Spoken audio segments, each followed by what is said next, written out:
Hi everyone, comic book reviewer here. This time we're reviewing on the Dark Horse Comics one-shot, Purge. Now, as you know, Star Wars Purge is meant to be a one-shot story, showing how Darth Vader took down a nest of Jedi, aiming to take him down. And keep in mind, before the whole Inquisitor thing, it was mainly meant to be Darth Vader, as well as Palpatine, seeking out and destroying what remains of the Jedi.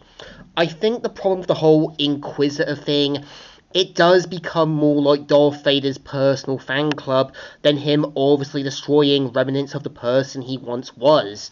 So let's get on with the story. It starts off on a planet in the Outer Rim, clones obviously looking for a sort of target, saying, "Double Tom, it went down this way, move!" Blast, where'd it go? And of course, we see how a sort of old Jedi saying, "Perhaps Jedi are not so easy to kill when they know who their enemies are." And of course, takes the sort of clone troopers down until we know his name is Tosi Choi, who ends up meeting another Jedi known as Barter Swan. And they point out about how they kind of managed to survive Order 66, and turns out she has gathered other Jedi that can help deal with this sort of new empire, Palpatine, as well as his new apprentice, Darth Vader. And we see how on Coruscant, we see how Darth Vader is looking for the locations of Obi-Wan Kenobi, and this young Jedi saying, "If I knew, I wouldn't tell you." Duh! Somewhat less than well done, my apprentice. Dead the boy can tell you nothing, if indeed he had anything worth saying.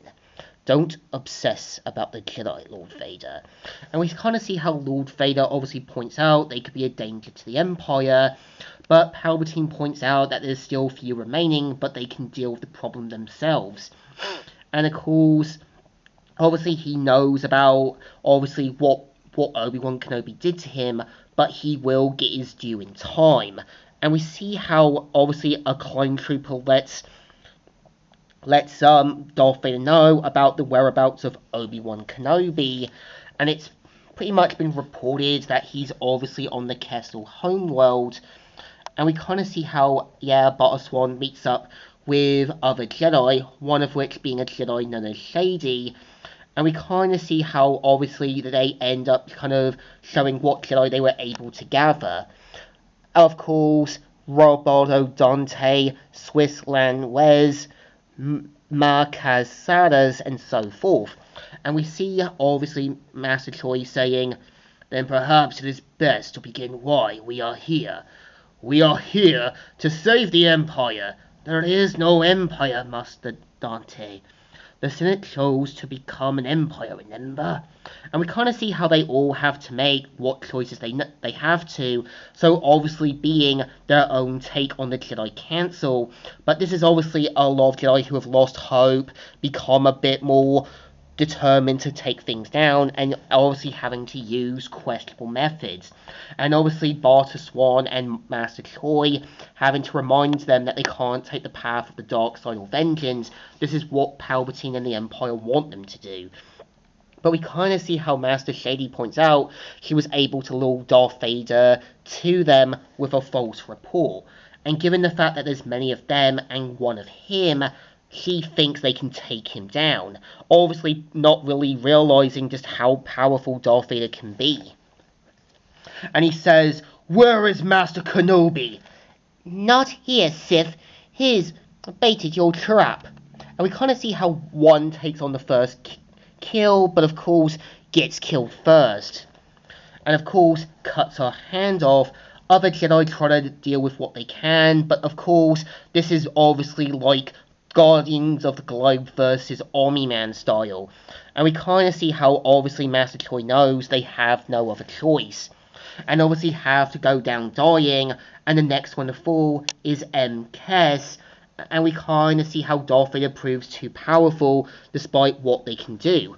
And of course, Master Shady has another plan, using a special kind of sword to take out his lightsaber, and tries to go for the killing blow, but of course grabs her by the neck and says, "Since I require a weapon, I shall take yours," and snaps her neck, and of course takes on the other Jedi to destroy their sort of lightsabers.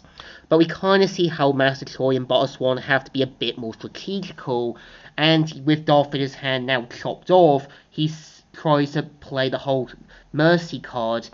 But we kind of see how another Jedi known as Koth tries to kind of want to go for the killing blow, but of course Master Swan having to remind him they can't take the path of the dark side. But they make it clear that he's too far gone to see reason, takes her lightsaber and kills her. And even Master Choi is horrified by what he's done, but of course Darth Vader, using his hand to use his other hand with the sword, cuts him right into the chest, piercing his heart. And of course now takes his lightsaber and goes for the 3 remaining survivors. And we kind of see how Master Choi points out they have to work together, and Master Choi saying, "Yield, Vader," and saying, "I will destroy you." But of course we see how the clone troopers show up, but of course now with another one dead, it's only Master Dante and Master Choi left. But just as obviously Master Choi tries to take on the other clone troopers, obviously due to them working together with Vader, Dante gets blasted, and obviously Master Choi ends up getting killed, leaving no survivors.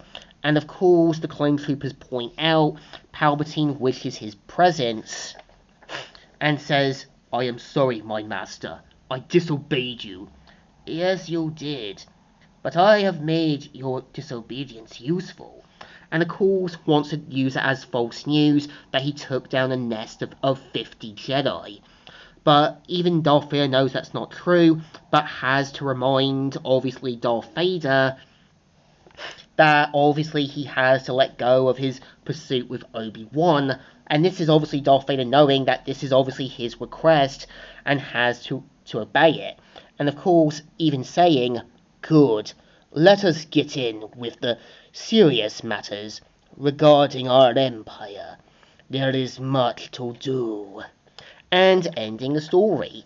So I think this one is pretty enjoyable because, one, unlike the Inquisitors that feel more like Darth Vader's fan club, they even make it clear in the story, due to what happened to Darth Vader, due to his past and that, he's become more machine than man. It shows that he was willing to take out a nest full of Jedi, showing no concern or care for what he's done.